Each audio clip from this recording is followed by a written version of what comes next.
and welcome to another Assembly at Sweck. Last time we heard about a man called Jacob. Jacob lied and cheated to get the blessing that his brother should have had. We learnt that God doesn't want us to lie and cheat. Instead, we need to be honest and tell the truth, even when it's hard. Let's find out what happened to Jacob next. After cheating his brother, Jacob had gone to live with his uncle Laban. His uncle Laban lived in a place called Haran. On the way, Jacob stopped for the night before it was getting dark. He lay down on the ground and used a stone as a pillow. Jacob went to sleep. That night, Jacob had the most amazing dream. He dreamt that he saw a stairway which went from earth all the way to heaven. On the stairway were angels going up and down, and above the stairway was God. God spoke to Jacob. God said, "I am the God of your father Isaac and your grandfather Abraham. I will give you the land you are lying on. You will have a great family and you will be blessed. I am with you and will protect you. I will do what I have promised." Haven't we heard these promises before? Jacob has been promised land, a great family, and blessing. Who else did God promise that to? That's right, it was Abraham. God has now made these same promises to Jacob. Wow! Jacob woke up and was amazed. He knew that where he was sleeping was a special place because God was there. So Jacob took his stone pillow, poured oil on it, and called the place Bethel, which means house of God. Then Jacob carried on his journey until he reached Uncle Laban. Jacob stayed with Uncle Laban and worked for him. Laban had 2 daughters, Leah and Rachel. Rachel was very beautiful, and Jacob had fallen in love with her. Jacob agreed to work for his uncle Laban for 7 years in exchange for marrying his daughter Rachel. And that's what Jacob did. Can you join in with me? You might have done some digging, and maybe carrying things, and maybe feeding the animals. Well, he worked for 7 years, but it only felt like a few days to Jacob because he was so in love with Rachel. When the 7 years were up, it was time for Jacob and Rachel to get married.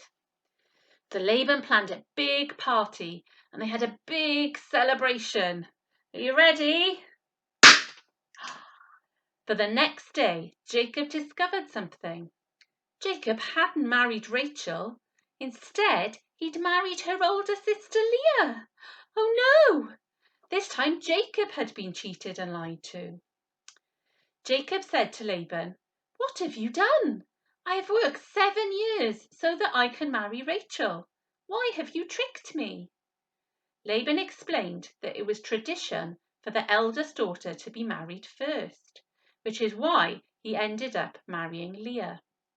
So Laban made a new deal with Jacob. If Jacob worked another 7 years, then he could marry Rachel too. And that's what Jacob did. So he did some more digging and some more carrying and some more feeding of the animals. He worked another 7 years and then he married Rachel. Jacob loved Rachel more than he loved Leah. Years passed and Jacob had lots of children. One day he decided to go back home to see his brother Esau again. Jacob and his family went back to where Esau lived. Jacob wondered whether his brother might still be angry with him.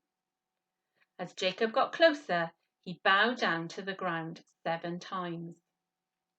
But as Esau got closer, he ran up to Jacob and gave him a great big hug and a kiss. Esau knew that Jacob was sorry for what he'd done. Jacob introduced Esau to his family and he gave his brother lots of animals. Esau and Jacob were finally brothers and friends again. Now we can learn two things from today's story. At the beginning of the story, Jacob met with God in a dream. And after that, Jacob's life was changed forever. From then on, God was part of Jacob's life. And it's like that for Christians too. Christians are people who have become friends with God. Christians are people who have said sorry to God, and God has forgiven them. Christians are people whose lives have been changed by God for the better. So the first thing we learn is that God meets with people and God changes people. At the end of the story, we see that Esau and Jacob make peace with each other. Jacob was sorry for lying and cheating, and Esau forgave him. They became brothers and friends again. And we need to do that too. Sometimes we do wrong things against others, like not listening to our mums and dads, or saying unkind things to our friends. And when we do, we need to say sorry too. But also, if someone does something unkind towards us and they say sorry, we need to make sure we forgive them. So the second thing we learn is that we need to say sorry and we need to forgive to make peace with others. I wonder, is there someone that you need to say sorry to or you need to forgive today? Thanks for listening. See you next time for some more Assemblies at Sweck. Bye.